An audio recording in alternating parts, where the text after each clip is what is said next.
The flying saucers story came back into sharp focus on Monday of the present week. On that day, the United States News and World Report, a national news magazine, and Henry J. Taylor, a radio commentator, both came out with flat statements that flying saucers actually exist.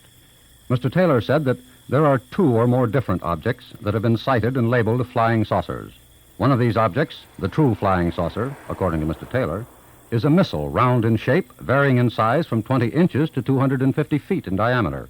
Some are guided, others are not. The U.S. News and World Report article mentions nothing about these objects. The magazine, however, describes a jet-propelled aircraft of revolutionary design that agrees in some details with Mr. Taylor's second secret aircraft, a piloted plane capable of high speeds and high maneuverability. Both accounts agree that the present models stem directly from the XF-5U-1, the so-called flying pancake, a small edition of which was built and flown in 1942. On April 7, 1950, Edward R. Murrow broadcast the CBS Special Report on Flying Saucers. By then, Murrow was long known for his journalistic integrity and tenacity in chasing down answers. Last night, we put a special recording line into the home of Mr. Charles H. Zimmerman of the National Advisory Committee on Aeronautics, the man who originally designed the XF-5U-1. We asked him about the plane, whether it ever actually flew. This aircraft never flew. The official designation of the aircraft was the XF-5U-1, which was to be a high-performance Navy fighter. However, a low-powered, lightly loaded version of this craft, called the V-173, made a large number of successful flights.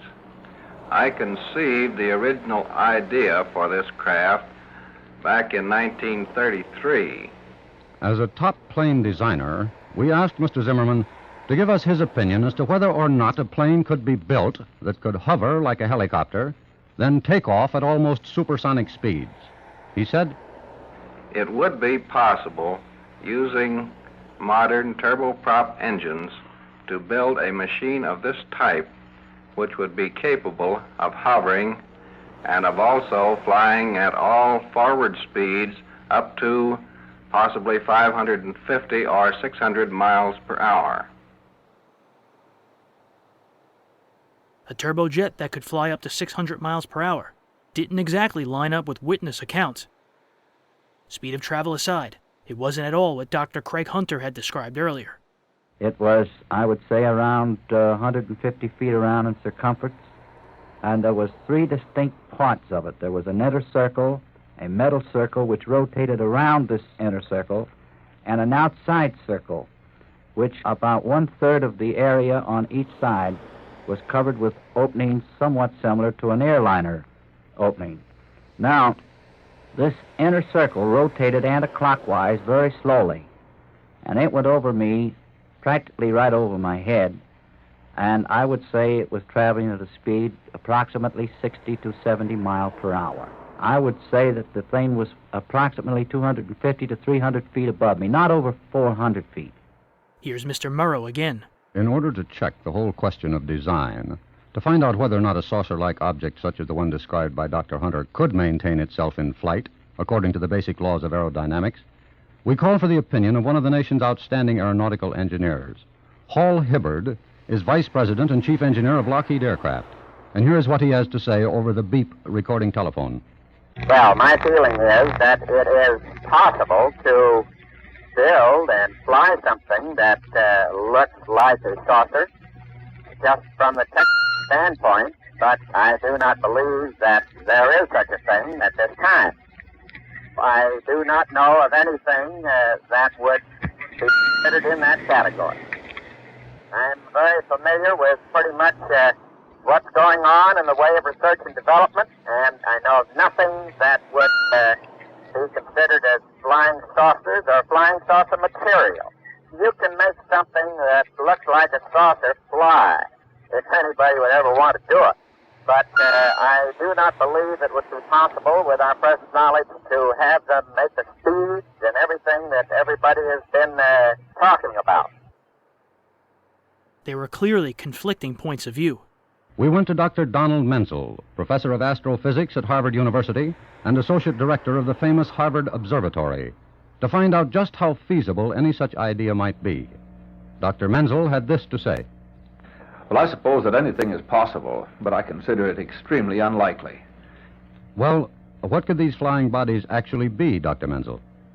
Sun shining from a very distant plane, shining so that you could see that there was an object there, but the plane so far away that you couldn't hear it. Weather balloon.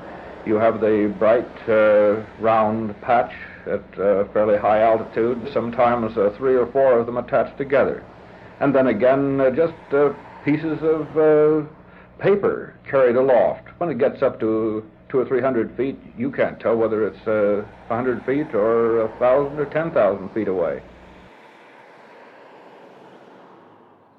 My main question for you is, how could an astrophysicist so confidently dismiss the existence of UFOs and then stumble so badly through his words when giving a rational explanation of what people could have been seeing?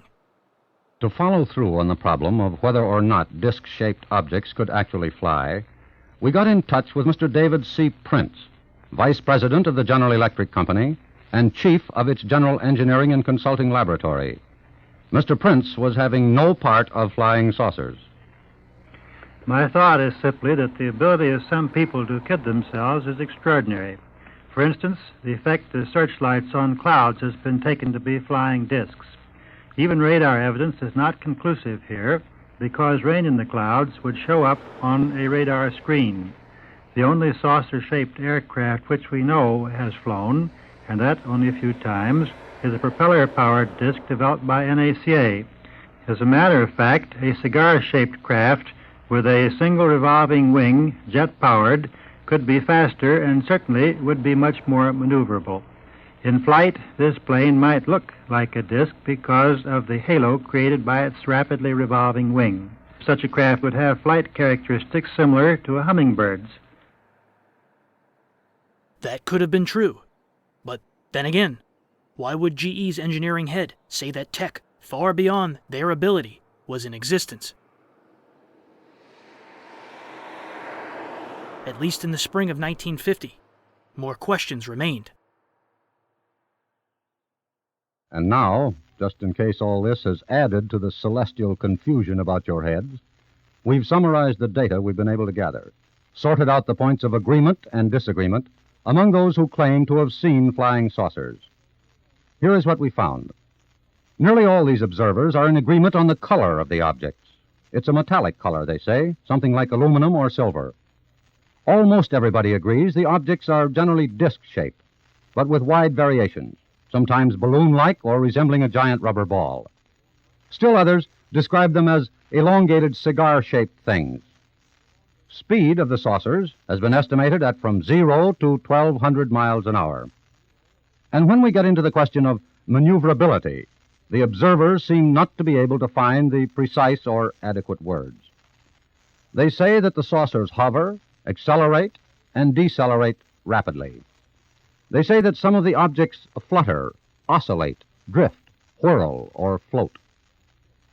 There seems to be no fixed pattern of flight in cases where more than 1 or 2 discs have been reported. But several persons have said that in group flights, one of the discs seems to be of a distinct color, indicating, possibly, that this off-colored disc was the monitor or the control disc for the others.